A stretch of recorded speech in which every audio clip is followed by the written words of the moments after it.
Hi, guys. Welcome to the TCCW Live.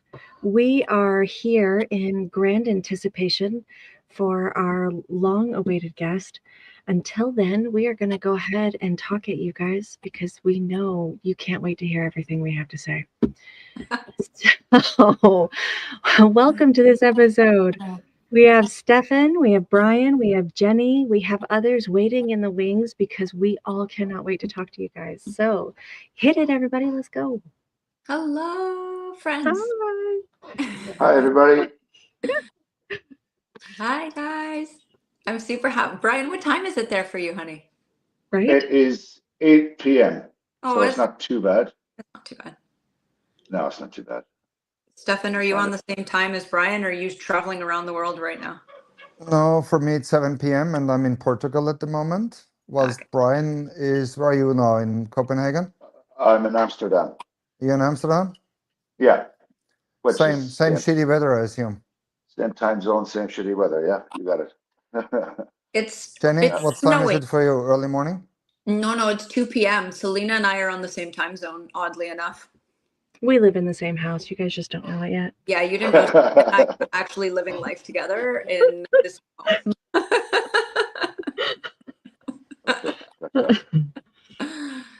So everybody, tell us, do you guys have FOMO for not being at Hack Your Health? Because I do. I do. Yeah. 100% I do. I'm not even going to lie. I'm talking serious FOMO. Yeah. Well, I've seen a picture of Kiltz today, and he seems to only be 1 meter and 15 centimeters. I don't know how much Yes, that is in he's whatever not you a guys tall count. guy. He's not. He's like the size of Jonathan. Look, us Did you see the one 5'4" of people have to Jonathan? stick together. No, he was standing next to Baker, which seems to be 2 meters 40. Yeah, oh yeah, Baker's tall. He is tall, yeah. Baker's Yeah. big. I don't know if he's like 6'4", 6'6", 6'5". He's I like- don't know. 6'6", I think. He's Whatever 6'6". that means, Selena. 6'6", 6'4", 6'5", all the same to me. We've got a lot of metric systems happening around. We had a lot of measurements. It's about the standard size for a door, Stefan. Yeah, I know. Can you convert that, Brian, in your head? Are you able to deal with those numbers, or is that just quite? Yeah, I can kind of convert it quite closely. Yes, because in carpentry we use both and have done for years. So yeah, We're slowly converting you guys. I think we should have a new measurement which counts in ribeyes or steaks. I don't know. Something like that. I'm on board with that one. Shawn Baker's about 46 steaks tall. Stacked flat. I don't know. How are we measuring them end to end? That way. Like you measure a horse in hands, right? Right. That's right. That's right. Yeah. Yeah, then the British have even this stone measurement, right, in weight. Yeah, they have stones too. That's still there, yeah. What the hell is a stone, by the way? What is that? It's like pounds and kilograms. It's like a measurement of weight. Well, no, I mean I get No, that. it's not in kilograms. What it? It's So, like like, what- boxers are measured in 16 stones and whatever. Right, but what is the weight of a stone? What does that equate to? I don't know. That depends on the size of the stone, Selena. I was about to say I could go out to the yard and I'm like, I've got this boulder. But we don't weigh things in boulders, we weigh things in stones. We need Nora to give us this conversion on that. Well, I don't know. Brian, do you not know? Did you use stones in Ireland?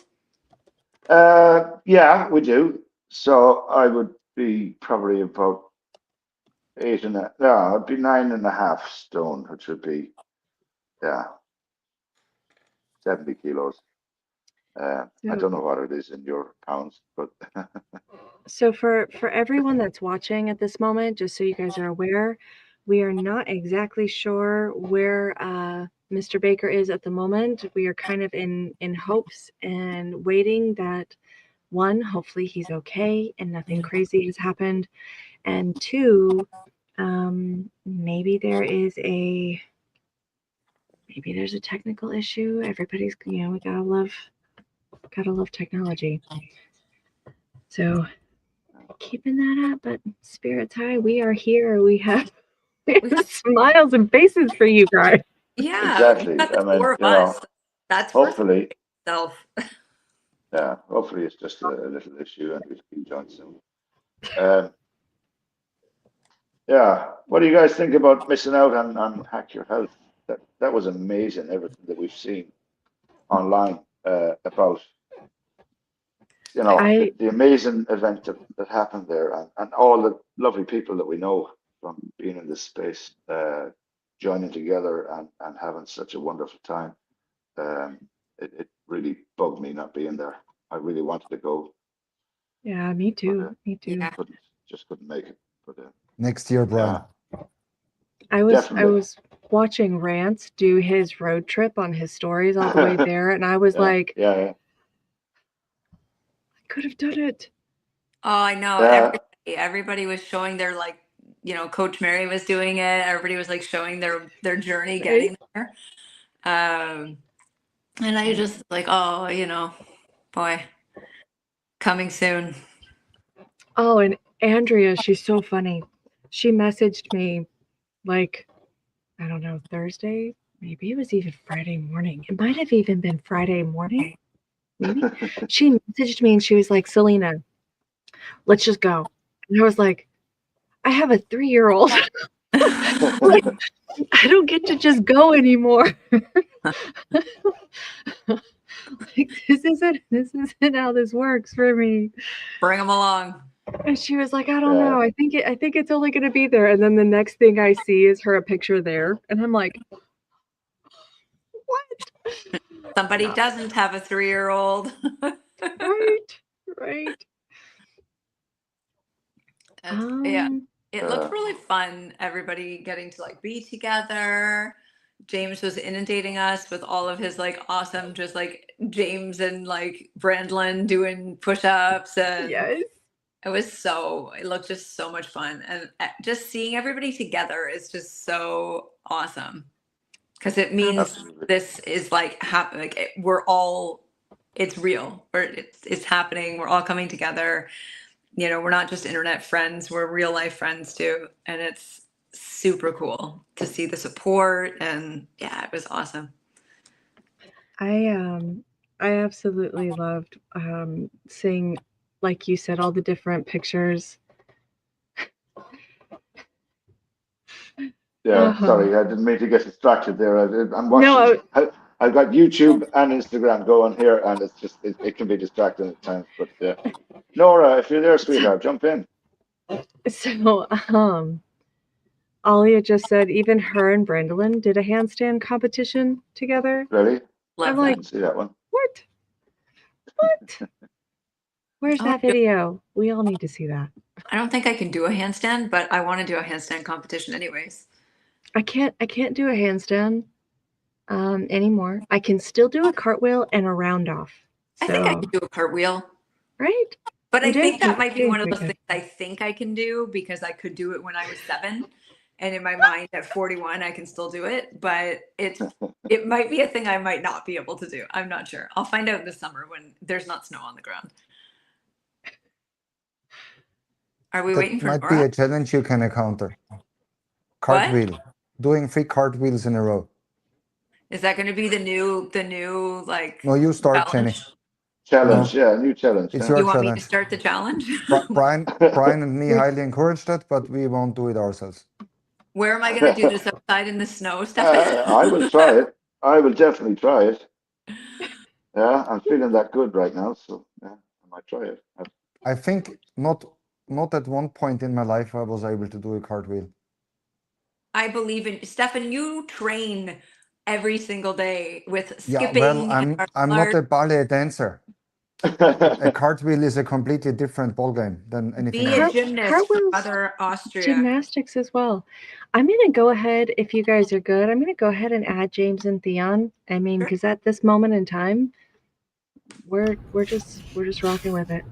Go for it. Go for it. Great to see Hopefully you it guys. doesn't let them mess in. up the audio like last time. I can't see that. Is Theon having sunglasses on, or are these blue blockers, Theon? Well, for Theon, it's like 3:30 14 in the and a morning half for hours Theon. away. Yes. Rise and shine. All right. No, sir. Sorry. User has been put in timeout. That's probably the first time I see James wearing a shirt. Okay, sorry, James and True. Theon. I'm gonna have to back you guys out for a minute. We had a call the other night on one of Ev's lives, One. and James were wearing shirts, and I was like, how is this a thing? Well, Stefan, you were there, but I was like, how is this a thing? The two of them are wearing shirts at the same time. That's not real. I'm Normally, you about to see him ban a taking off his user. shirt when he goes live. Yeah, Case- ban that, folks. Yeah. Sorry. Bye. All right. So, are you guys ready to start the show? I give you one moment, and let's welcome to the stage, Dr. Hey. Baker. Hi, Yeah, hey. welcome. Yeah, Paul, I was sorry. I couldn't find emails, and my computer it's not updating. I've got my last emails from November 12th, and I was like, "What the heck?" And so, What? yeah, I know. For some reason, my it does that to me. It's happened before, so I don't know what's going on. I have to troubleshoot that. So, solid. My apologies.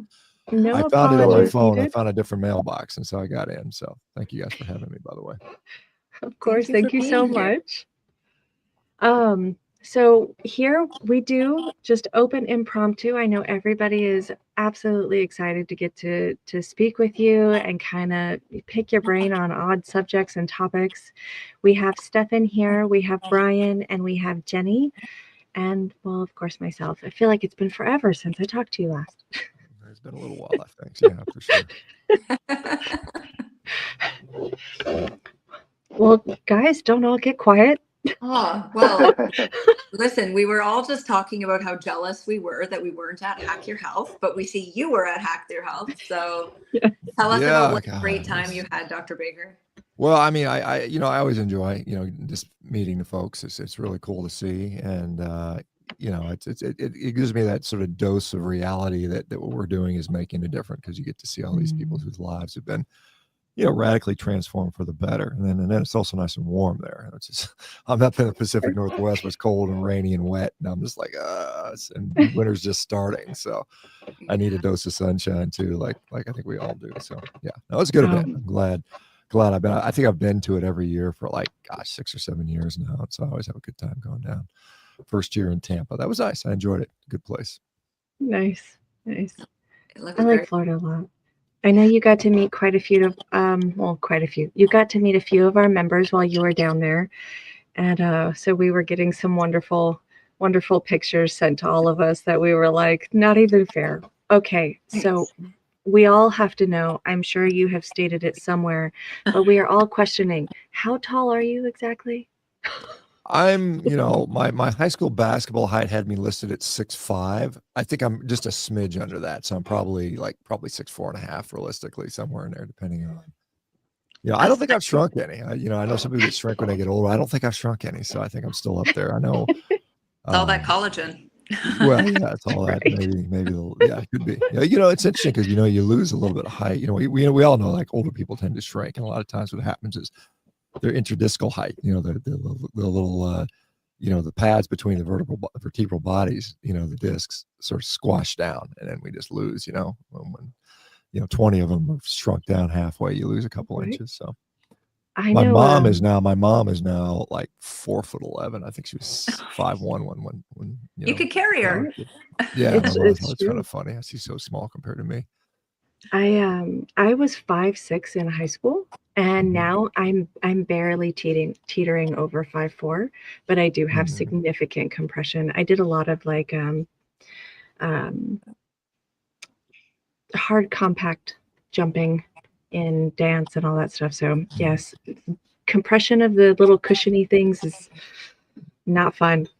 Get on those inversion tables. I'm like 2 inches taller. My husband laughs at me. Well, it's interesting. If you weigh people, if you measure people's height first thing in the morning, usually about a quarter inch taller because they've been laying on their back. Yeah, they're bad. But at the end of the day, that gravity kind of pushes you down about a quarter inch. So yeah. Okay, well. Note to self: measure my height in the morning. First thing in the morning. There you go. Or get an anti-gravity chamber. It gives you the extra inch if you do it in the morning. What's that? It gives you the extra inch if you do it in the morning. That's what. Yeah, well, it's more like a quarter. It's quarter. Well, it's relative on that. Or it's a quarter something inch. like Oh, that. sorry. Probably a quarter inch for the average person. Maybe a taller person might get a 5/8 or something. But I think I could use that quarter of an inch, so invaluable for me. I come from a family the size of your mom, Dr. Baker, so yeah, we're not all folks. You're just the short little people. We're Romanian. We're not made for height. strong, but not tall. Yeah. mm-hmm. So, do we have any other questions, interests? Am I the only one that's going to ask all the weird things? So I see that, like, is there comments? Do you have are you streaming this to an audience right now, or what are you guys doing right now? Yeah, we are live. So we're live on our YouTube and Instagram. I see. And okay. So yes, they are going off. We have different things. Alia got a picture of you, but her eyes are closed, so she's really disappointed from Hack Your Health. Well, to do it again next year, I suppose. That's right. Yeah, I probably have a question here. Dr. Baker, first of all, I would like to thank you for joining us here in that group, and your work and book and your consistency have influenced my own journey a lot and deeply, basically. But when I read your book, there was a big element that pretty much, I come from a professional sports background as well. And what you shared in your book was you also had tried a lot of different things, and you came along with a lot of inflation and other stuff until you met the carnivore diet, which you're on like for more than a decade now. And at the age of 58, you are at the moment, I think, is like you look like in the best shape ever. I'm more questioning if you would have known all the impact of the carnivore diet way before you started it. What do you think you've broken a lot of world records? How would have your journey been looking like then? And what would you made different? Yeah, it's a good question. And obviously I came to it just before I turned 50. So, I mean, by definition, I'm an older athlete, and I think really when we look at performance, people think about, purely in terms of energy requirements. People say, well, carbs give us a quick energy and are reliable, and, fat adaptation can be equivalent to that in certain types of activities, but not all activities, and so on and so forth.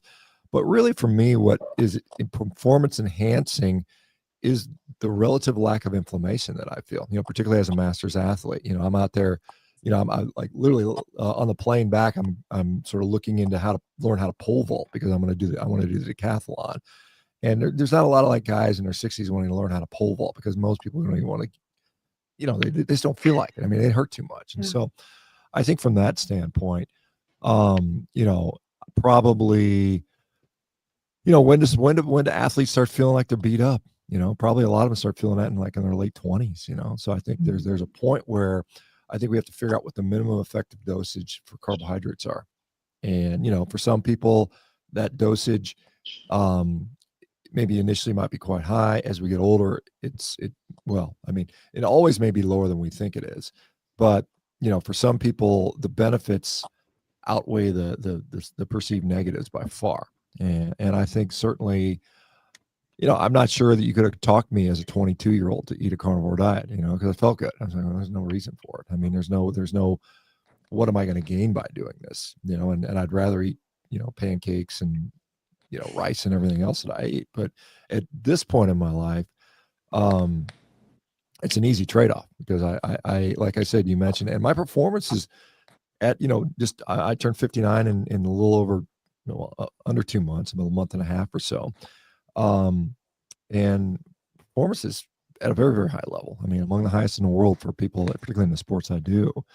And carnivore has not in any way detracted from that. In fact, it's probably contributed to it again at this point. And when I lectured to one of the national strength and conditioning groups about 2 years ago, I was talking about that. I said, look, I think there's a point of inflection when being low carb as an athlete, particularly as an older athlete, is probably more beneficial than any detriment you might get from power output or energy requirements. And again, it's a sport dependent. If your goal is just to do Olympic lifting, I mean, you don't need carbs for that. I mean, so the lifts are a second long. They take 1 second. I don't need to be carb loaded to pull on a bar for 1 second. I mean, I think when you get into some of these like prolonged, high intense, Tour de France cycling, sub 2:10 marathon, multi-event CrossFit days, then that argument becomes more powerful. But for, probably 98% of athletes and probably 99.9% of humans, they're completely optional as far as I'm concerned. I don't know if that answers the question, but Yeah. I mean, I think that, I've still got, miles on me. I was professional rugby, I was powerlifting, I was Highland Games, I was, rowing, I was track and field. Those things take a toll on the body, and the training for it, all the heavy lifting and stuff takes a toll on that. And so, if I would have started, earlier on a lower inflammatory diet, I might have mitigated some of that. So maybe I'd have been, 10% better than I am now had I started 10 years ago. And I have no doubts that the things we're seeing 30-year-olds and 40-year-olds do now, we're going to see 50 and 60-year-olds. We already are to some degree. We're going to see more. And we're going to start seeing 70 and 80-year-olds that are just performing at a high level. Now, some of that will be drug related. I mean, there's a lot of drugs that people are using now, unfortunately. I'm not a fan of that, but I know people are using it. I think that's going to change the game a little bit. I think that, I think a better understanding of nutrition and the training has evolved. I mean, the training stuff, I mean, some of the old basic stuff still are incredibly important, and that's pretty much what I do. But I mean, there's just a better understanding of how to apply that, I suppose. Interesting. I have to say there's not much you said there that I didn't quite agree with. It all seems fairly like common sense logical, especially like what you were saying about, doing the strength lifting. I mean, the amount of time that you're actually exerting an exponential amount of effort is a very, very minimal amount of time. It's not the same as the marathons and all of that, where these people are doing excessively high cardio-based exertion. I don't know, Jenny and Stefan, are you guys still here, or? I'm I'm here. still Can you here. not? Can't you see me? No, we cannot see you guys at all. We can hear you, or I can, but we can't see you guys at all. Neat. I can see I can hear everybody. them too. That's really? fun. Okay, hold on. Yeah. Mm. Hi, Dr. Yeah, Baker. In the meantime, while they're trying to get that set up, just to keep the flow going, I'm Brian. I'm known as Good to see you, Brian. Gather Mindset on Instagram, and it's a pleasure to have you on here. You were very, very influential in the start of my journey. Just to give you some perspective, I'm 53 years of age, and I was at that stage that I was suffering from, borderline obesity. I had gout, I had joint pain, I had sciatica, I had tinnitus. I had so many things that were going wrong. And suddenly I stumbled upon your page somehow. I had inadvertently ended up keto previously, but once I started seeing your content and that of others in the space, Dr. Anthony Chafee as well, you were very influential in the beginning of my journey, and I'd like to just say a personal thank you for that. I'm now a year and a half in, and I'm totally pain-free. I've lost 35 kilos. It's just changed my life completely. And, that's what this whole community here is about, is that we're trying to use our stories, put them together and spread them as far and wide as we can. And we thank you for your help in doing that today. So just wanted to get that in there quite briefly while everybody else is getting their technical problems sorted out. I hope that came across okay. Well, I certainly thank you for sharing that. I mean, and again, just as much as I may have influenced you to do something, I mean, you're going to influence other people. It's just this huge knock-on I'm not sure if you effect. guys can hear me or see me at the moment. I see everyone.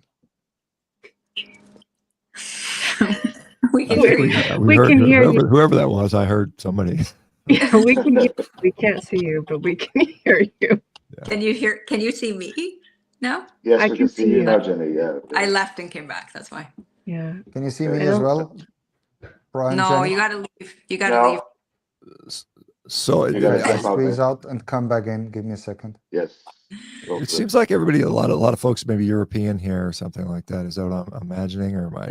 Yes, We're a you got that worldwide right. community, Dr. Baker. Okay, We're that's what I thought. Yeah, I thought something Yeah. like that. Yeah. Yeah. So we have Brian here who, I don't know where you're at today because it changes. Amsterdam. Yeah, I'm in Amsterdam today. I'm from Ireland originally, Dr. Shawn. Mhm. Yeah, but I kind of travel around Europe a lot, so for work and stuff like that. So that's why the guys are saying that. Oh. Yeah, Ireland is my home country. And I'm gonna go ahead and add in Theon. I know he has a specific question that he's hoping to ask, and while we're waiting on Stefan, so hi Theon, you might want to unmute your mic, my dear. There you go, guys. Hi. And of Theon. course, public enemy number one, Dr. Shawn. Dubious honor of being identified by those guys as the number one misinfluencer or whatever nonsense it was. Yeah.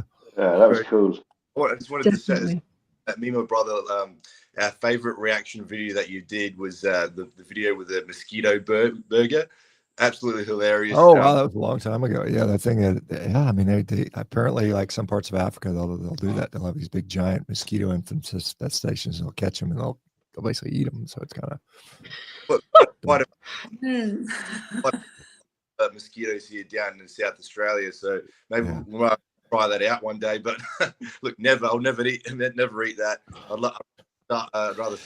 But I mean, the reality is, and I know we've kind of a few years back, a lot of people were talking about eating the bugs, and this is a Klaus Schwab thing, and like in Canada, the prime minister started this big, huge cricket factory, and it's kind of gone under now. But the reality is, I mean, you can use that to feed it to livestock. I mean, that's actually a reasonable use for that stuff.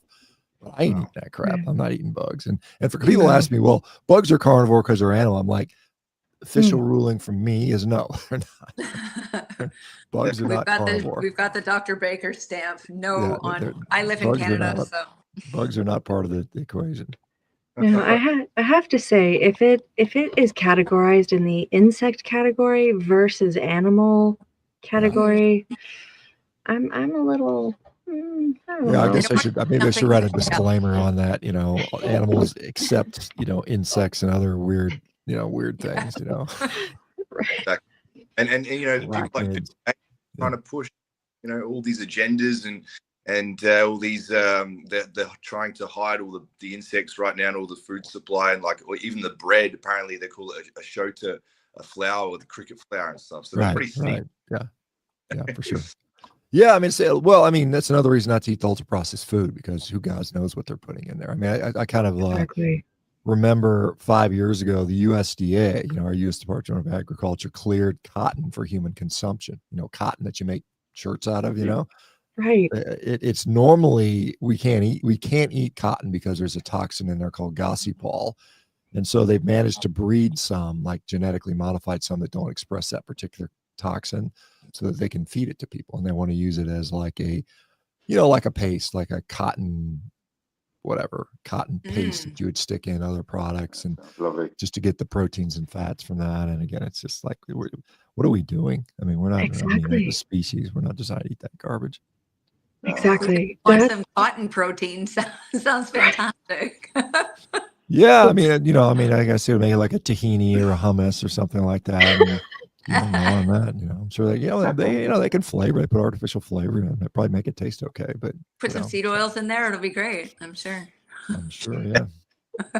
we already do consume cottonseed oil, so I mean, it's already part of that. Yeah.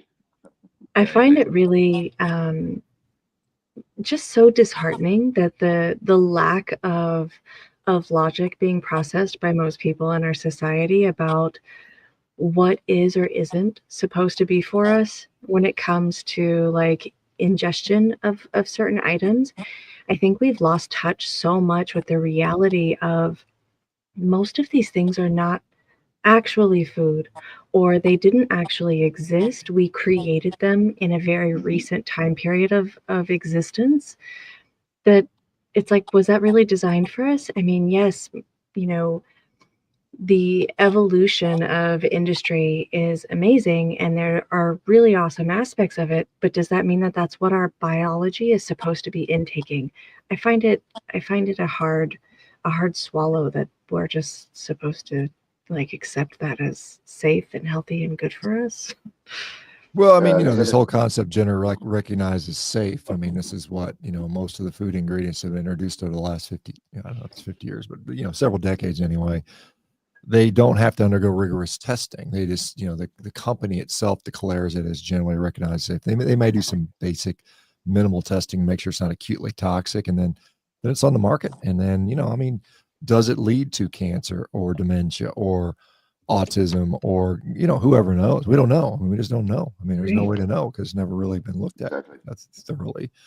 So, I mean, all these foods, and when I was in the UK presenting, I mean, one of the psychiatrists was presenting, I think had the best description. I mean, they're basically, you can consider them basically recreational drugs. I mean, because they've been engineered to have a physiological effect on us and also in many ways our brain and to make them behave in a very, have addiction-like properties, that or lead to addiction-like, characteristics. And so, yeah, I mean, if you treat those foods like recreational and you just observe people, it kind of is like that. People get almost a kind of a drug anticipation effect. Like if somebody's got to hit off a cigarette or whatever. I mean, I'm not I've never been a drug guy, but whatever the benefits are there. And I mean, yes, I mean, I get excited to eat a steak. I literally, I'm drooling and saliva is going. In fact, I'm gonna eat a steak right after this, and I'm thinking about it right now. I'm upsetting my mouth's in the water a little bit, but I mean, it's like I said, I think it's a different the way it interacts with your brain differently. Absolutely. It gives you that euphoric point. And I kind of look at a lot of these things that they have manipulated and have bioengineered as, it's no different, in my opinion, and I'm not a doctor and I'm not a, scientist and all of those disclaimers, but in my opinion, it's no different than heroin or cocaine for a lot of people in which sensory aspect of the brain that it hits. It hits the same dopamine hits, it hits those same serotonin spikes, and they look for that. Your brain wants that. So then it's like, it's no different than another addiction to another drug because you're searching for that next dosing. Go take another bite of a donut. And it starts with kids. That's the harder thing as well, right? We don't see a lot of children with cocaine addictions and recognize Right. it. But when you have people starting, I mean, I was looking at baby food the other day at the grocery store. I don't know why I decided to look at baby food. And the ingredients in it's because I was going to give it to my dog. Let's be forthcoming.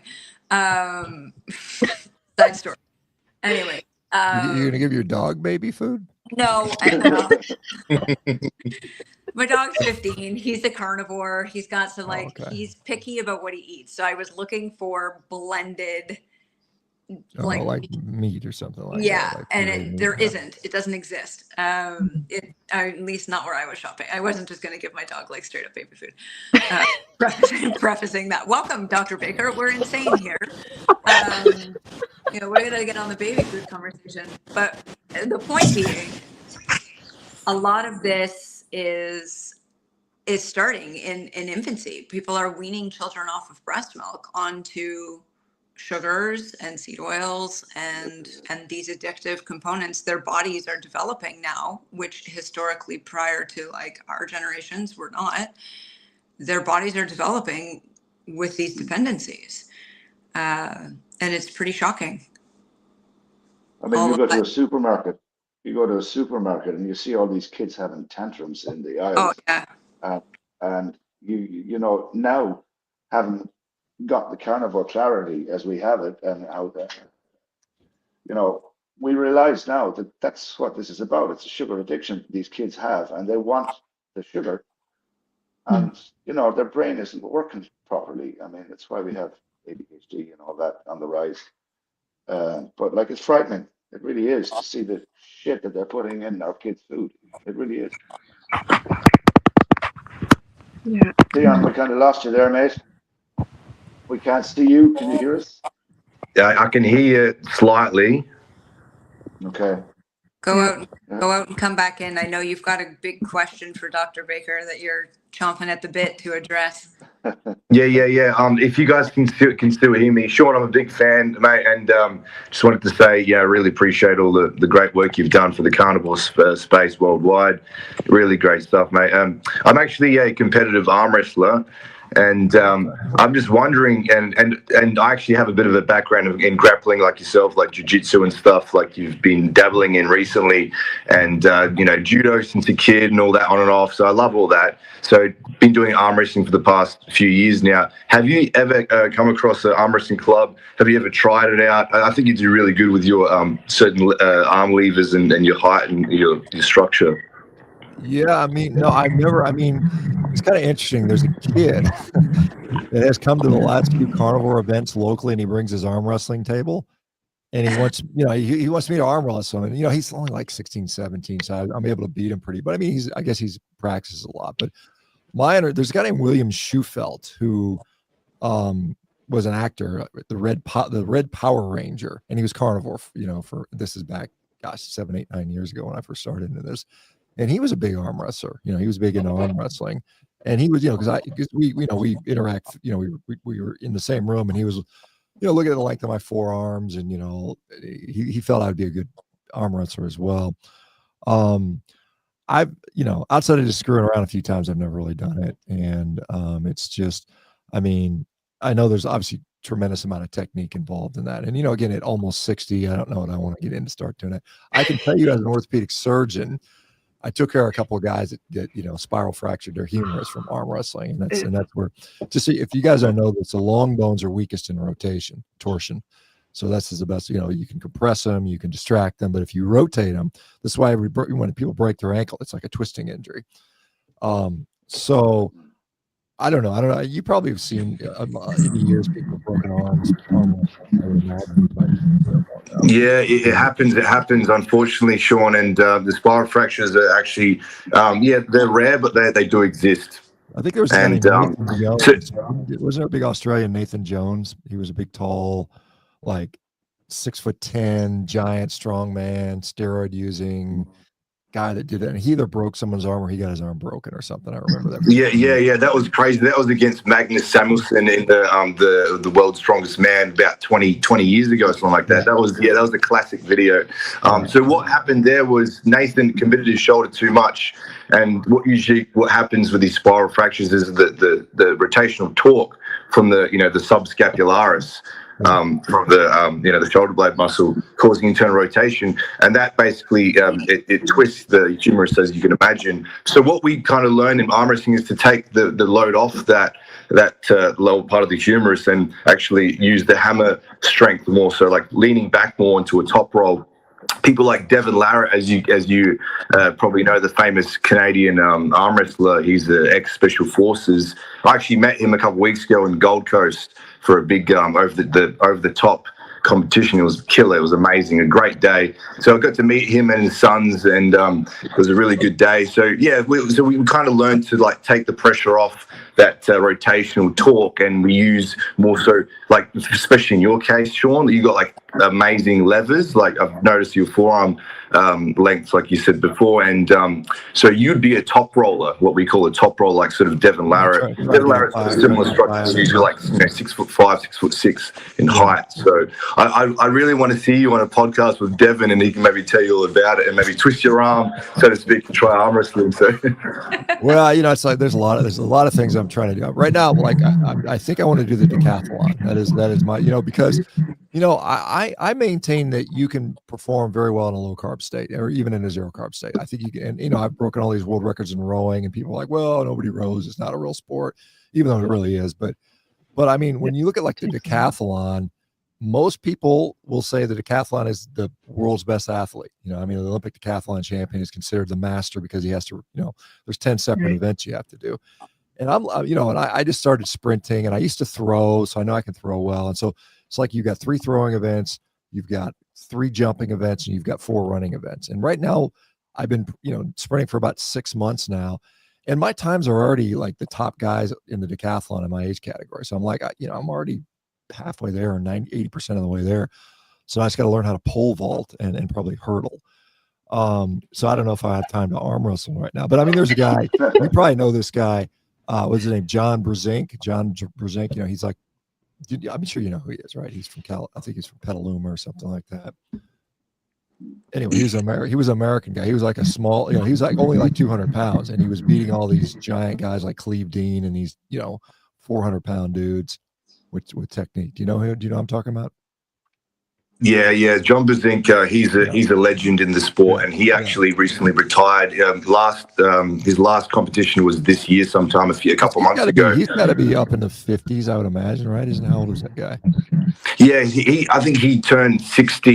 He's in his early 60s or about 60 years old. So yeah. But now keep up the great work, Shawn, and maybe one day you get bored and try it out. But apart from that, I just want to ask about the whole mitochondria thing, because there's a lot of controversy at the moment with athletes talking about keto, carnivore and all that for performance. And I've got mates of mine that used to be professional athletes themselves, and they still can't wrap their heads around how something like a ketogenic sort of carnivore diet can give more, performance. But, people like you and I, Shawn, know for a fact that when we do, these deep states of carnivore ketosis and all that, we do feel the best, endurance-wise, strength-wise. And for you, you've obviously been doing it for years. So the longer you've been doing it for, the stronger and more efficient your mitochondria become. What's something you can tell to maybe my viewers out there? I can, mash up a reel and to explain how the body can actually adapt and the mitochondria can become more efficient. Well, I mean, I would direct, I had a podcast with Professor Tim Noakes a couple of weeks ago on my other little podcast channel I have, and we talked about that. And I think the belief is that, carbohydrates are essential for performance, and obviously there are studies that will show a beneficial effect, given, in the context of a standard diet, more carb loading seems to help. But I mean, again, when we start looking at fat adapted athletes that are chronically fat adapted, it doesn't appear like for most performance related things. And, like I would say, like for things like an arm wrestling match, which, I guess a long one would be 30, 45 seconds. A lot of them may be over, and, depending how evenly matched, it might be very quickly go over. But a lot of that, the belief was it was muscle glycogen, and restoring muscle glycogen was the thought. And some of the work, at least at Tim Noakes and guys like Andrew Kutnick, Phil Prinz at Grove State, I don't remember Andrew is. He's a professor at some other university, but they're looking at the fact that it seems to be more related to blood glucose when it comes to performance. And, if I don't have an issue with having high enough blood glucose when I'm exercising. In fact, when I'm really getting after it, sprinting, it'll go up, a fair bit. The mitochondrial stuff, again, a lot of it is because we can't easily assess mitochondrial function, even in the lab setting. It's very challenging to do that. It's all speculative, and it's based on, sort of these beliefs around, well, I mean, we can analyze them, an electron microscope, and we can see some of this stuff. But I mean, in a functioning athlete, it's really hard to do. So we have these sort of speculations. And we know that, fat adapted athletes, there's mitochondrial benefits. There's, mitogenesis. There's upregulation of the efficiency, in certain situations. But I mean, at the end of the day, I don't really care that much about the microscopic details. I care about the input and the output, that's because that's all we really care about. How are we feeding ourselves? How are we training ourselves? And what is the effect? How good am I as an athlete? Am I faster? Am I slower? Am I stronger? Am I weaker? And so again, from my experience, and again, I'm a year away from 60, and over I'm in my, about to start my 10th year in carnivore. I have not lost anything. I mean, which is, I think, pretty remarkable. I mean, most guys in their 50s, most guys in their 30s will start slowing down. Now, I'm not as strong as I was when I was 33, when I was, when I was deadlifting close to 800 pounds. I don't train that way anymore because I'm not interested in doing that. But I mean, when I look at like my rowing performance, when I was breaking world records when I turned 50, I hopped on there the other day just screwing around. And I broke the American record. It was almost identical to my world record from 9 years ago with minimal training. I mean, I'm just like, so I'm just preserving that. So whether or not, I think when it comes to like probably most of your friends that you're talking about, your mates, they're probably older, maybe they're not 22 anymore, if they're 30, 35, and you want to talk about career longevity, this is, I think, something that's very, very beneficial. And I, like I said at the beginning, the performance aspect of this is that I just don't hurt. And when my knee doesn't hurt, my back doesn't hurt, my arm doesn't hurt, I don't mind going to the gym and doing power cleans or doing box jumps or go out and running sprints because it doesn't hurt me. Whereas most guys, and I see comments on my video, oh, my hamstring tore just watching you do those Nordics. Oh, my back would never handle that. Oh, my knees can't handle that. That's a problem. And that's related to your diet in many ways. I mean, I cannot tell you how many people who have gone carnivore or keto or low carb, and there's scientific studies to support this, say that their joints just feel better. And that's a big performance thing. I mean, it's removing impediments from your ability to perform. So, whether it would make you well, I mean, again, if we look at like sprinting, like Usain Bolt running 100 meters in 9:58, that doesn't take really any carbohydrate. I mean, it's all ATP, and that, that's in the creatine phosphate system, and having a lot of creatine on board is going to be beneficial in that sense. And this is where I think, all the meat I've been eating. Now we're seeing creatine in the news over the last couple of years as this magic brain supplement or cardiac supplement. For years we've known as an athletic enhancing thing. It's got some good data on that, but you get it from meat. And I think the reason we're seeing benefits for creatine in the elderly population, particularly with regard to brain health, is because so many of them have been brainwashed to consuming low meat diets that your body makes a little bit of creatine, but they're probably, relatively deficient. And so when you start dumping these high doses of creatine in them, which they should have been doing all their whole life, i.e. eating meat, then their brain turns on again. So, I mean, and again, athleticism, the nervous system has a huge role. The brain has a huge role. I mean, anyway, it's interesting stuff. There's a lot of things you could talk about here. Yeah, absolutely. Yeah. Hey. If I may jump in, sorry. Tell you what I'm going to do. I'm going to bow out like I agreed to earlier, and we have some people waiting in the wings, Dr. Shawn, from the carnivore community, and that's what this is about, is to get as many stories out there. So I've had my say a little bit. So I'm going to back out. Selena, do we have somebody that can come in? We have Stefan to come back in. I know he had a couple questions that. Okay, and we have one or two others as well, I think, in the wings there. So okay. I'll back out and make a little bit of space. Great to talk to you finally, Dr. Shawn. Well, likewise, good to see you. Yeah, for sure. Thank you. Yeah, and maybe we can talk again sometime in the future. I appreciate that. All the best. Take care, guys. Bye, Brian. Selena, darling, is there somebody else waiting in the wings also? There is also James. Yes, love. I will take out and let James, because I know Dr. Baker will just adore him like the rest of us do. And I will also take my leave. But thank you, Dr. Baker, from the bottom of our hearts for being here with us. We appreciate it so much. And I will continue watching from the sidelines. Well, don't always be on the sidelines. Get in the arena. Yes. Get out there. I'm in there too much. Yeah. I'm the fighter. Don't worry about me. Have a great day, everybody. Bye. Thank you. Oh. Click the wrong button. Stage. Well, we lost James, so. Stefan, welcome back. Can you hear us this time? Talking to you, sir. I don't think he can hear us. How about you, James? Can you hear us as well? Nope. No? James? I can hear you from the live, actually. Okay. Well, you're in it. You're live.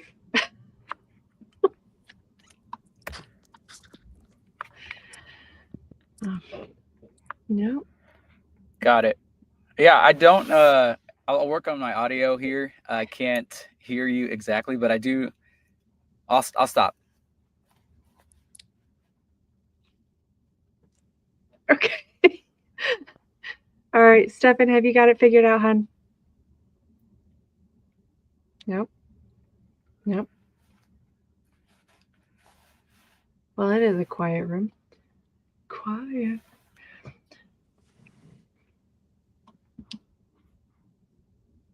Nope, I don't think I can hear you guys. Might need to back out, James, and come back in. So he can't hear us. I can hear you, Tham, but I can't see you. And we can see James, but we can't hear him. So Wow. Let me just fill in the gaps here for the silence for Shawn. Shawn, my dad is 64 years old. He hasn't really tried carnivore yet because mainly, it's hard to let go of the diversity of foods, right? As most people are, it's hard for them to sacrifice, tastes and different flavors and, carbs and sugar and all that. But what's something you'd say to someone like my dad's age, 64 years old, who maybe has a bit of inflammation, hasn't got a fully healed hip from maybe a past injury and stuff like that, and what's something that you would sort of tell them to get into carnivore and to make things a bit easier and just to give it a go, a bit of motivation for him? Well, I think, hopefully he likes things like meat. Most guys do. I mean, some that maybe don't, but I mean, if you can certainly eat a lot of food that you probably would enjoy. I mean, obviously, it's not like going on a diet where all you eat is salad and cardboard, which is what a lot of these low fat, high fiber diets tend to be. I think the real thing is for people to understand that the course of their life, how they feel day to day, how they're going to age is very much in their hands. And a lot of people just kind of leave it to chance. And then they complain that, oh, well, it's just bad luck that I've got a bad hip or my back aches all the time. Nothing I can do about it. And the reality Selena, can you hear me? The reality is that, you certainly can impact that. And so if he were willing to commit, say 3, 4, 5, 6 months, he could radically transform his, the outcome of his life and if he's 64, he's got another 20, maybe 30 years, maybe longer, depending on, how the technology progresses over time and how he wants to spend those years. If he wants to be in pain most of the time, it's not as enjoyable. I mean, life is not fun when you're in pain. And, the normal progression for that is not less pain. It's going to be more pain, and it's just going to be more suffering and less capability and less capacity. And then eventually what happens is, unfortunately, with our older folks, they become rendered, kind of, completely, kind of, I don't want to say useless, but I mean, they don't have much input left in society. I mean, they become completely on the sidelines. They don't participate in life anymore. And they're just kind of like, they're almost treated like pets in many ways. It's like, you kind of have to baby them and take care of, and I get it. I mean, you want to do that because they're your parents, but I mean, you shouldn't have to. And I think most of us, I mean, I'm not ready to sit on the sidelines, man. I'm not far from 60 myself, and there's no way in hell I'm going to be living life full speed ahead for as many years as I can possibly do it. But I got to do the work to allow for that to happen. And part of it has to do with sleep and nutrition and exercise and all the things that we know we need to do, but we just have to do it. Absolutely. I know, like for myself, I'm 41 years old, but I have a 3-year-old. And I started looking at, beyond the health aspect that I shifted prior to that, I started looking at, okay, now not only did I have to overcome that whole cancer story, but how am I going to live functionally enough in my 60s, 70s, hopefully 80s, to where I'm not a hindrance to my children at that age, to where they're not reliant on figuring out how to take care of me. Well, Like, Yeah. Well, let me just comment on that, because I will tell you, as much as I'm a proponent of a carnivore diet, and I am, and nutrition is incredibly important for our health. I think the biggest lever you can pull for any of us when it comes to healthy aging is getting in there and exercising. I mean, that is going to be the grand distinguisher. There can be a lot, a lot of people eat different diets, and some of them do fine on that. Less and less people actually do what you need to do physically. And that's what distinguishes the people that age well and those that don't. I mean, I'm absolutely convinced of that. I've seen it all throughout my career as a physician. I mean, there's so much data that supports that. So, I mean, you should be getting stronger. You should be getting faster. You should be getting more powerful. I mean, there's new data coming out that shows that people that are powerful, and what does power mean? Power means you can produce a lot of force quickly. So that means you can jump, you can sprint, you can throw weights around. People that do that, that's one of the big, that's more important than being strong, because, we see all these studies that saying, what your grip strength is, your quad strength is. The effect of being powerful is about a 5-fold bigger effect than being just strong. So you want to be able to move. And you think about what does a kid look like that's an athlete? They bounce, they move, they change directions quickly. They can go fast. They can go, they can stop, they can start. If you can preserve that when you're 50, 60, 70 years of age, you're going to be doing great. You're going to be so far ahead of your peers, and you're not going to be the little old lady that stumbles over her dog in the kitchen and breaks her hip. And I cannot tell you how many of those people I used to take care of. They break their hip, and then they're 30% of them are dead in a year. So we want to be able to do those things. And it starts with fixing your nutrition so you're not in pain all the time. And then from there, you gotta step through the door. That opens the door, but you got to step through it, and you got to do the other things. And there's a lot of people that don't like it, but I mean, if you don't like it, and you're happy to be on the sideline, sit on the couch, and watch the sunset and age gracefully, or whatever you want to call it, then you'll probably lose capacity. And if you're okay with that, because if all you do is walk, eventually walking will become hard for you. I mean, it just will. You need to. I think it's important to raise the ceiling and keep that ceiling as high as possible. If you can do backflips, walking ain't going to be hard, right? I mean, that's and I'm not being totally facetious when I'm saying backflips. And that's one of the things I want to do when I'm 60 is do a backflip. Why not? Yeah, exactly. Why not? I think that is one of the things that people have forgotten, that the potential of possibility is available. Are you willing to work for it? Are you willing to put in the effort that allows you that kind of physical freedom? And I think so many people are unconsciously choosing complacency.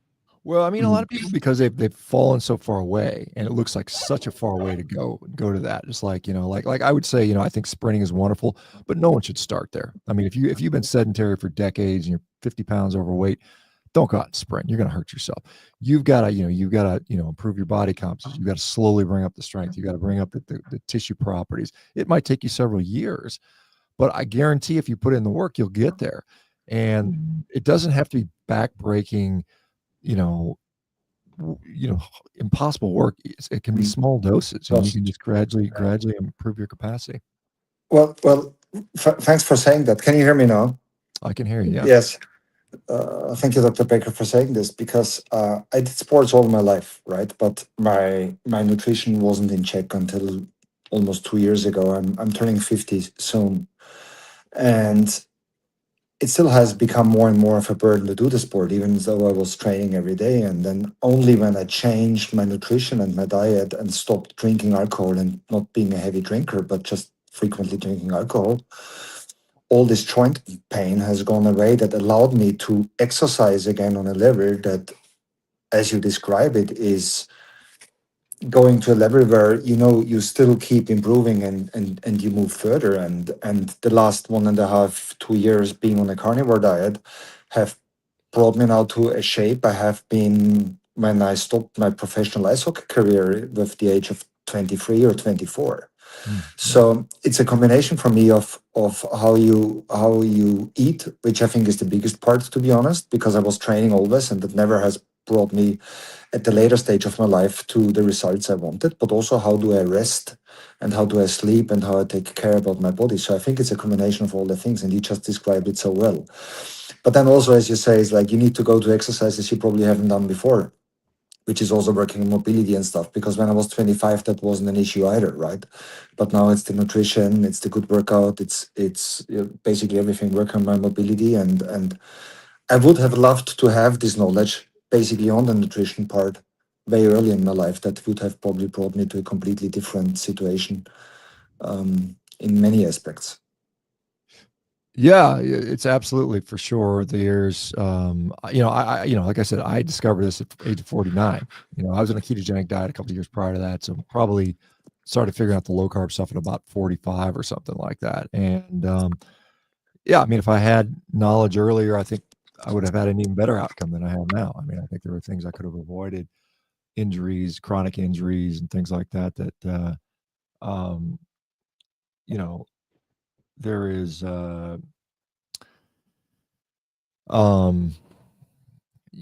As you point out, it's not just nutrition. I mean, you talk about sleep, exercise, not drinking.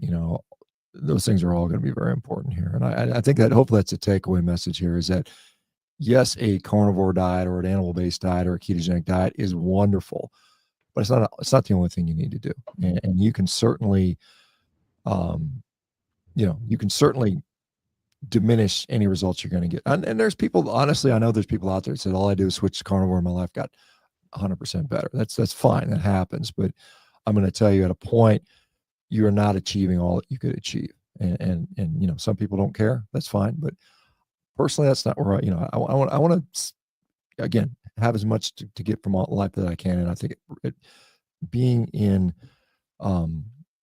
having good capacities opens those doors up more, Yeah, absolutely. Well, Joe, welcome to the stage. I don't know how much time Dr. Baker has left, so if you have insights, questions, curiosities. Sure. Yep. Hey, Dr. Baker, how are you, sir? I'm well. Yeah. Good. So I'm just curious what your thoughts are. Yeah, we have so many people out there that are, educated, smart people, doctors, fitness people, trainers, coaches, nutritionists. Why do you think they have such a hard time just acknowledging and accepting the fact that, you can live a carnivore lifestyle, eliminate carbohydrates and still function, optimally and normal? I think it's years of conditioning, years of Yeah. years of education. Like it's like I can't remember what it's Mark Twain had a wonderful quote about education or something like that. He spent 20 years getting educated and the rest of his life trying to forget all the crappy, something along those lines. But I think that, partly because, like for instance, we have been told eat our vegetables. I mean, even Hulk Hogan was telling us, take your vitamins, say your prayers, eat your vegetables. I mean, everybody is like vegetables, the greatest thing in the world. And then you got to say, hey, vegetables, they're meh, you don't have to have them. That blows people's minds away. And then, because you challenge their very fun foundational beliefs, it's disconcerting to them. And they don't like it. It makes them question things. Because, we like to know things. We like to have certain, the sun's going to come up tomorrow. I know if suddenly the sun wasn't coming up, like, 3 days out of the month, the sun doesn't come up, that'd freak people out. Believe me. I mean, people are like, what the hell? It's like, you've got these foundational pillars, which you think are just it's like gravity. Oh, we all know, throw an apple up in the air, it's going to come back on the ground.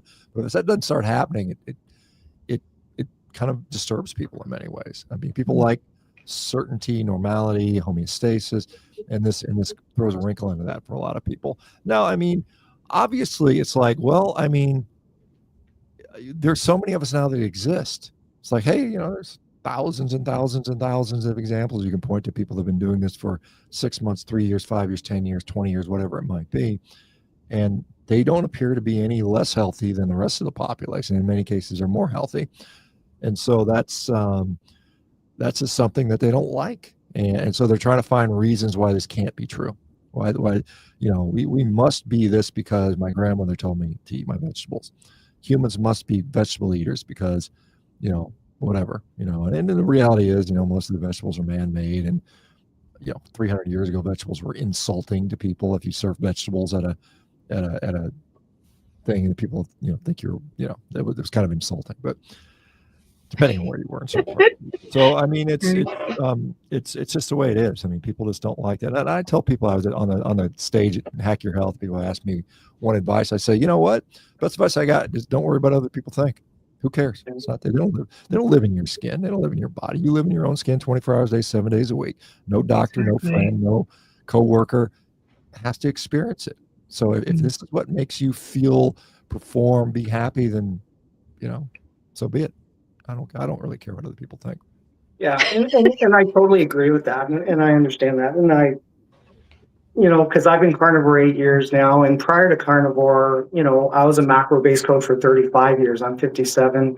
I found carnivore when I was 49 as well, and it's the anti-nutrition, right? It goes against everything we're taught and we've believed, but it just logically, when you start looking at it, like when you go to school for nutrition 101, you learn about the 3 macronutrients, and these are what we call scientific absolutes, right? They're not debatable, where carbohydrates are non-essential, proteins and fats are essential, but it's so dogmatic, and they can't get around the fact that you can function great without carbs, whether you want to or not. That's your choice, right? But just it seems like we're one side or the other, and it's just like when a person goes to me, why do you hate carbs? I'm like, well, I don't hate carbs. They're just not efficient, they're not effective, and they're not necessary. So I choose not to utilize them. And then, and it's like we can't get that response on the other side sometimes, right? And it's funny how that kind of happens. So I was just curious of what you thought about it. So that's awesome. Thank you. Sure. Yeah. Yeah. Well, I mean, carbohydrates aren't essential. Fiber's not essential. I mean, we don't die without it. I mean, like I said, I think it's conditionally beneficial depending on the context. But I mean, put the right context in, and we'll see how it plays out. So. Exactly. Well, we have James and Nora that both. Hopefully, James's sound has cooperating this time. It is now. Yeah, James, long time no see. Right. I saw you yesterday, right? That's right. I do appreciate you and your time. It was great seeing you, everybody, at the conference. Great to be with like-minded people who I like to call truth seekers, who aren't caught in the noise. So one thing that we talked about yesterday, briefly, Dr. Baker, was both our mutual interest in sprinting. And you were sprinting in Tampa in the morning. You posted about it. I do the same thing. What's your take on, for example, I think that's possibly one of the best full body workouts. My functionality has improved. I've been on the better part of a year. Just what's your takeaway on the actual movements of sprinting? If you can't walk, or if you can walk only and not sprint, I do suggest like shuffling, walking backwards, doing high knees, just any insight you have. Well, I mean, I think sprinting is arguably the pinnacle of athletic capacity. I mean, outside of maybe like the triple jump, which might even be more forces that were directed on there. But I mean, in order to sprint like effectively and efficiently, you have to be undeniably very, very, very strong, relatively strong. You've got to have a nervous system that is in sync. There's obviously a lot of coordination stuff that's going on there. Your body composition has to be appropriate. There's not a bunch of fat world-class sprinters. This doesn't happen. I mean, you got, so I mean, you're kind of form, follow, function, but I mean, it's hard to do. This is why most people can't do it. In fact, I don't know if the stats are true. You hear this after 30, only 5% of the population ever sprints again, which may or may not be true. But I mean, I would say a large percent of the people never really truly sprint. I'm talking like spikes on a track getting timed. I mean, when you're really, really going, I mean, people run fast from time to time, they'll run out to avoid the rain or, run to the car or something like that. But that's not truly sprinting. Sprinting is an actual skill it's got a very definite pattern, a definite set of positions you're going through. It's very technical. But yeah, I mean, if you can do that successfully, you're going to have success across the board in just about any other athletic endeavor you can do. And I mean, I've seen studies where people that do sprint training, high velocity sprint training, like golfers, their club head speed increases just because of the nervous system requirements that occurred with that. So I'm a huge fan of that. And I've been doing it. I should say I've been running fast my whole life. I can remember, in my surgical residency, go out into the track and running whatever. When I'm, 50 yards, 40 yards, go out and run for 100-yard sprints. When I played professional rugby, I ran, but I never trained to sprint. I never got in there and analyze, acceleration mechanics and, max velocity, positional mechanics like I'm doing now, which is fun. It's fun learning this new skill at an older age. But yeah, I mean, it's but if you can't do that, and this is the thing, and most people can't and shouldn't do it if they're older to start with, because you're going to get hurt. You're just going to go out there and blow a hamstring or something, or pull a calf or blow an Achilles or something like that. So you just start out, obviously where you are. Now you can get the cardiovascular some of the cardiovascular benefits, some of them, not all of them, by hopping on like a bike or something like that. These fan bikes, these Rogue Echo bikes or Air Assaults or whatever you want to have. Those are a great workout, and you can get in there and you can go in high intensity. You're not likely to hurt yourself. There's not much skill. Doesn't take a lot of skill to push on a bike pedal, right? Push your arms, just go. That's fine. But then from there, it's like, in order to, so when we look at top end sprinters, particularly guys that can really put out a lot of force, they're putting like 10x of their body weight through their hip flexors and their hamstrings when they hit max velocity. So if so like I weigh, close to 250 pounds. So if I'm going 10x of my body weight is 2,500 pounds going through my hamstring. I can't do that in the gym. I can't curl 2,500 pounds. I can't squat 2,500 pounds. I mean, it's instantaneous, right? I mean, you're exposed to that for milliseconds, but you never see that outside of that type of, because of the velocities that are happening. So you never see that in the gym. You cannot reproduce the incredibly high forces that you see with sprinting, weightlifting, even if you're squatting 1,000 pounds, right? You just can't. So this is a very, very high demand, high stress, high tissue stress activity. And so you have to gradually build up to that. And so you start out with just some, hopping in place, bouncing in place. I would, I know, because all these old people tell me how they love their rebounders, and they feel good. Yeah, you're bouncing. It's like jumping on the trampoline, and you get some blood flowing, and your heart rate goes up a little bit, and you feel good.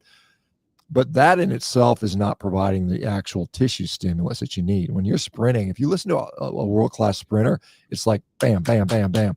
Their foot is hitting that ground with high intent, and they're like smacking the ground as hard as they can so they can rebound and bounce off it. It's like a rock skipping across the pond. We don't want to spend a lot of time on the ground, and we want it to hit. We want to transfer that force very, very rapidly into there. So you have to develop those tissues. And when you're, you haven't done that in years, and you haven't jumped. I mean, a lot of people, when they get, over 40 and they're coming down to a curb and it's like a 2-foot jump, they'll just they'll walk around. They don't want to jump down 2 feet because they might twist their ankle or that would hurt them. And it does, and it will. But that shouldn't be the case. You got to get used to jumping. You got to be used to jumping and landing and absorbing the capacity. If you're a female, you don't want to get osteoporosis, get out there and start jumping and landing. But yeah, I mean, sprinting's wonderful. I am all aboard on that. And like I said, trying to get better. I've got, physics not on my side at my current weight. So I'll get down a little bit lighter, but don't want to get too damn skinny though. May I follow up, or sure? Yeah, toss to Nora. Sure.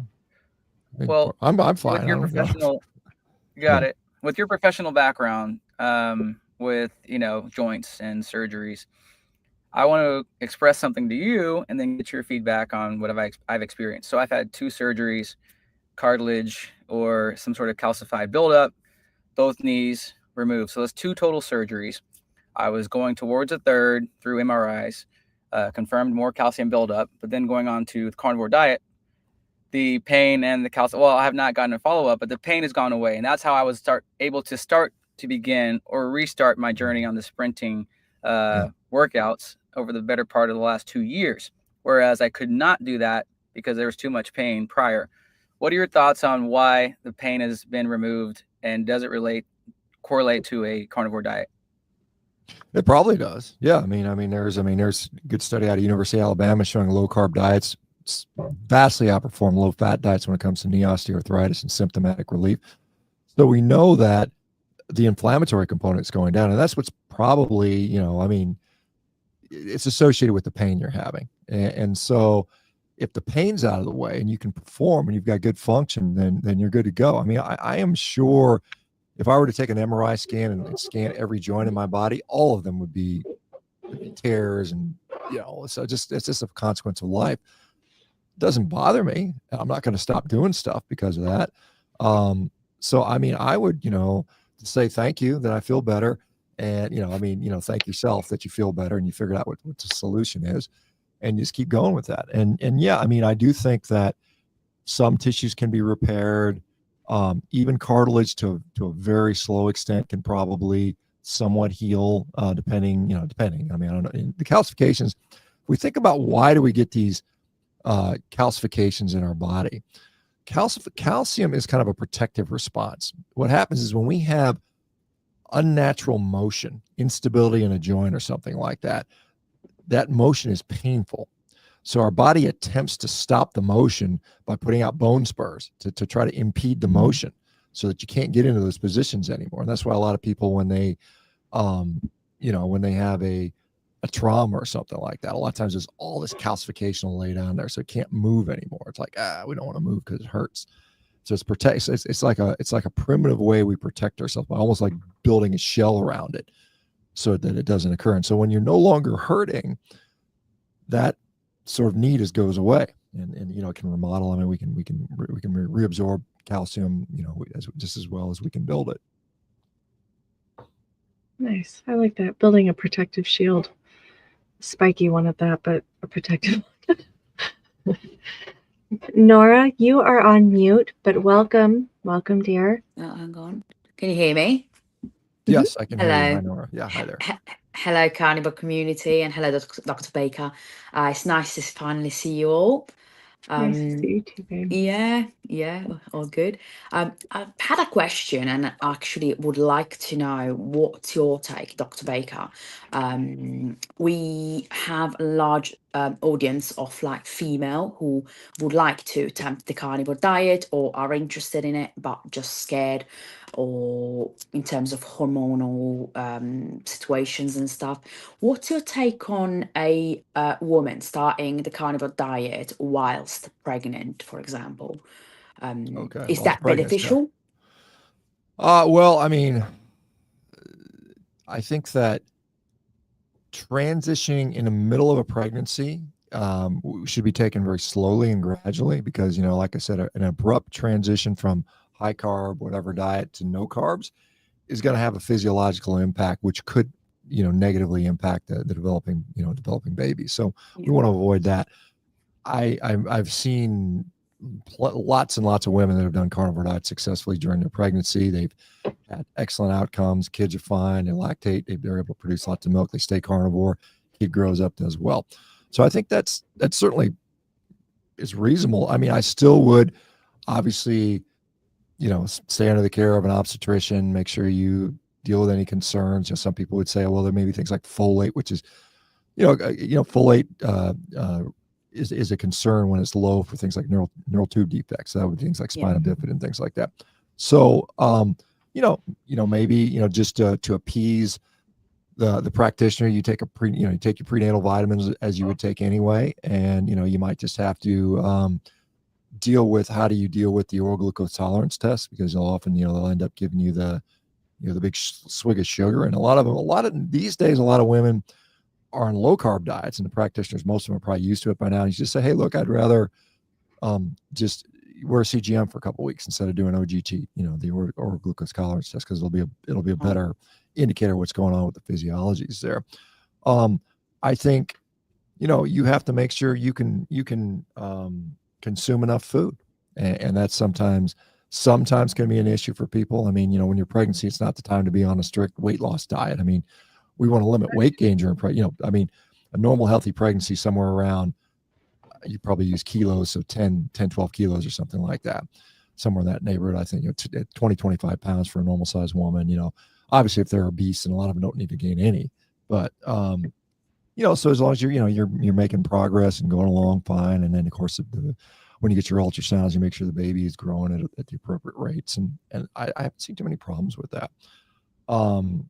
I would say that regardless whether you're carnivore or not, I think you should be eating a hell of a lot of animal products during your pregnancy, because some of the 80% of the brain is developed in utero. I mean, before a baby's born, 80% of his brain is done growing. And that stuff, that brain growth requires a lot of the compounds that are found in meats and things like that. The DHAs, the irons, the zincs, the various saturated fats and things like that. Those things are all beneficial for the fetus. And so even if you're not carnivore, I think you should be eating lots of meats, eggs, things like that would be beneficial. Okay, so it's good basically, but it's better to transition either after or before. Yeah, I mean, ideally, if you, like I wouldn't like do it like middle of first, second trimester. I mean, because you're gonna run into some physiology that's gonna be maybe a little challenging, maybe too stressful, and it might result in a problem with the pregnancy. So I would, if you were gonna change, if you were gonna, you decide, hey, I'm 2 months in, I really want to go carnivore, I would take 6 weeks and just gradually build your way into it, not just do it abruptly. Yeah. A lot of people are very scared of it. I mean, when you have a lot of mainstream telling you that if your cholesterol goes up, you are going to have a heart attack, it does scare a lot of people to begin the carnivore diet, especially when you say you have to not eat vegetables and things like that. But a lot of us have done it, and we are the living proof that it is the opposite. It actually is healing. I've started 4 months postpartum, and it hasn't affected my breastfeeding or anything like that. I've actually I imagine your milk supply is outstanding, probably. Yeah. It's gone up, actually. 100%. It's gone up. My doctor did not even want to hear about it. He was really, really upset that I was on the carnivore diet. But I mean, it's not a surprise there. It's not a surprise. I don't think there are many doctors, especially in the United Kingdom, that are for the carnivore diet anyway. Not as much as the States or Australia. Are you kidding? I haven't found one anywhere near me. Well, that's why we have Rivero. So for folks in the U.S., we've got a lot of our Rivero docs are in every state. So, but we haven't, nothing in the U.K. I mean, David Unwin's out in the U.K. Seymour Malhotra. There's a few. I mean, there's a handful that I know of in the U.K. I don't know what their practice availability is, but I don't know of any obstetricians in the U.K. that are carnivore currently. But yeah, I mean, it's, it is what it is. I mean, you're like, okay, thanks, and you got to remember, for anybody listening here, your doctor works for you. It's not the other way around, right? Your doctor works for you.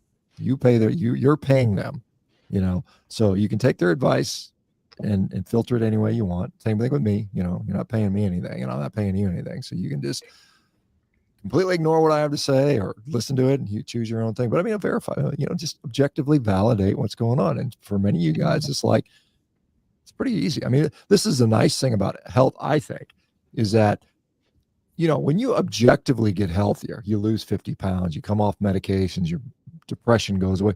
That's objectively easy to verify for most people, as opposed to a lot of things, because, society has all these people sharping on either side. This is, I'm right, I'm wrong, I'm right. And I can't verify any of that stuff. I don't know. I can't tell if the climate's changing or not. I've got no clue. I can't tell. I mean, I can look out the window. It's raining today. Maybe that's, but I can't verify but I can verify my own health. That's straight up simple. I mean, I know, when you're sick, you're sick. When you're healthy, you're healthy. Exactly. Indeed.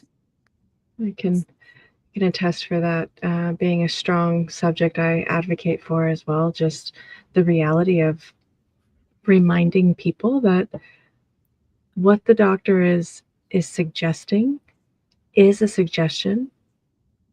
You have the right and the need to check to make sure that this is what's best for you. How are you feeling? You're not just a person that's on a piece of paper.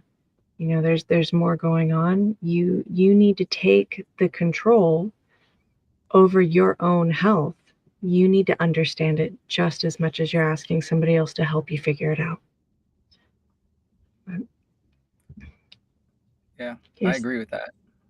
I agree. I did have another somewhat different topic, which is, Dr. Baker, you, in my opinion, have really, over the last month or two, maintained the line of carnivore. from what I see as far as your lifestyle and what you're eating. Whereas I've possibly seen, or I've seen other people who may have veered across the line, which to no longer being carnivore or adding other things. Do you have anything to say to that, or maybe any reasons why you have maintained consistency, whereas others have made seemingly at the same time diverted? Well, I mean, I'm not going to criticize anybody for doing what makes them feel better. I mean, I'll be the first one to say, if I thought I would feel better eating a different diet, I would do so. And I've experimented with that over the years, and this is just what works for me. So that's why I do it. I mean, I'm objectively, like I said, I'm very much, concerned about like athletic competition, and I know what's going to get me to where I want to be. And so I do what I need to do. Now, some of it is social media, social media stuff. I mean, they got to have the latest hot take, and they got to have the latest thing. And I've been, it doesn't sell when you tell people, hey, just eat beef and don't worry about it. That doesn't sell very much. And so now we've got to have the sardine fast, or now we got to have this new ingredient, or this, and, even some people they're making all their recipes, these crazy, eat my carnivore ice cream, eat my carnivore bread, all that stuff, because it just gets clicks. And when the clicks aren't enough, some people will say, oh, well, I'm doing a different diet, just because they know they're going to get a little bit of dopamine hit from the people commenting, oh, me too, I changed my mind. And at the end of the day, who cares? I mean, I don't, whatever. I mean, people do whatever they want to do. I will tell you, the fact that some people will leave a carnivore diet and go to something else and do fine with that, in no way, shape, or form, whatever, diminishes the healing capacity and the power of what we've seen with a carnivore diet. And it may be that, maybe it's something you do to start your journey to health, and it literally saves your life. And then if you're able to go do something else, good for you. Who cares? But the problem I have is when people come back and say, oh, carnivore's a mistake, I'd never do that. You don't need to do that. You can eat, apples and fruit and all this stuff and 500 grams of carbs a day, as long as you're working out super hard, and that's all you need to do. But most people can't get there directly. Or most people already tried that. I mean, it's not like, what I found is, a lot of people, most of America is sick. I mean, realistically, and probably a lot of the world by extension. And those people need something that is very powerful, and a moderate balanced diet for them just doesn't work. I mean, it just doesn't work. If it would have worked before, they wouldn't have been sick in the first place. And so, some of it, like I said, and I've never told anybody everybody needs to be carnivore and carnivore is the only way, and carnivores, I still maintain as a physician, it is wonderfully therapeutic for a lot of conditions. And I think we should certainly promote it in that regard. If you want to say vegetables are killing you and all humans are designed to be carnivores, I'm not going to agree with that. I just don't. I mean, I've never, if you read my book, literally my book says, and I wrote that book in 2018, 7 years ago, I said humans are omnivores. I said it right in the book. And then I talk about why you might want to pursue a carnivorous diet. And what does omnivore mean? It means I can eat a bunch of different stuff. Well, it means I could just eat meat. I could just eat vegetables. I could eat a mixture. Right. Doesn't really matter. You figure out what works for you. And, like I said, I think some of it is just, you see these, it's like you see an evolution in social media. It's like, a year ago, everybody's talking about methylene blue. Now you don't hear too many people talking about it. And so you're going to see, it's like some people feel like if one person goes, oh my God, he says it's okay to not eat carnivore. And I think that's the danger of being dogmatic in the first place, because then somebody steps back, and then all these other people say, oh, I don't have to be dogmatic either.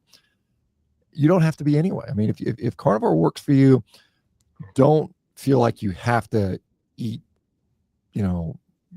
fruit because some other person is. I mean, you don't have to. I mean, I think that's the biggest lesson here is that,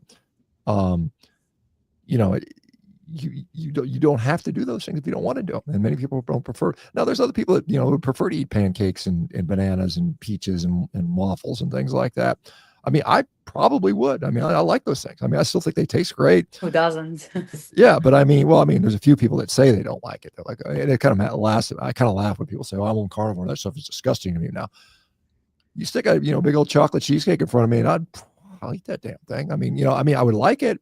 I know it's not going to be good for me and I don't do it, but I mean, I'm not here saying that it doesn't taste good because we know it does. It's designed to be taste good. I Right. mean, it's like telling a cigarette smoker that, or a heroin addict that, oh, that heroin, it doesn't feel good. And they know it does. I mean, they just don't do it anymore. Exactly. Absolutely. Well, I don't know how everybody is. I'm getting at a point where I'm probably going to have to close this down. I do have a 3-year-old that's begging for some food soon, I am sure. Well, I got to go. I'm begging for food. I got to eat myself. Stay. It's been fun, guys. Yeah, Course. yeah. Absolutely. Well, I, of course, so grateful for you taking the time to come on and going through and talking to all of our members here and helping answer questions and give insights. As of course, we all love, the Shawn Baker, the big knife, the fancy t-shirts, which are my favorite. I need that one specifically to go find it. And, it's been a pleasure. Knowledge is amazing and so grateful to learn from all the different aspects and everything. So I'm going to go ahead and end this now. For all of you that are watching, we will Thank see you. on Bye-bye, the next guys. one. Bye-bye, everybody. Take care, guys. Bye-bye. Take care, everyone. How do you end it? Don't Not even yet. know. What do I press? There's a lot of buttons, Selena. You are so cute, love. Yep, we're off now. Oh, Where okay. is it? I still don't know. Honestly, I don't know how to use this. Oh my gosh, that's funny. That was cool. Yeah, it was. That was amazing. He's Yeah, it was obviously really good. nothing new, but it was great to